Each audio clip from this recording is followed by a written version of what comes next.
শেরপুরে জামায়াত নেতা নিহতের ঘটনাকে সর্বোচ্চ সতর্কতা হিসাবে দেখছে সরকার। এ ঘটনায় পক্ষপাতিত্ব না করতে আইনশৃঙ্খলা বাহিনীকে নির্দেশ দেওয়া হয়েছে বলে জানিয়েছেন স্বরাষ্ট্র উপদেষ্টা মোহাম্মদ জাহাঙ্গীর আলম চৌধুরী।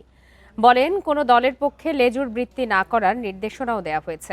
বিকালে রাজারবাগ পুলিশ লাইন্স অডিটোরিয়ামে আইনশৃঙ্খলা বাহিনীর সঙ্গে মত বিনিময় সভা শেষে এসব কথা বলেন তিনি।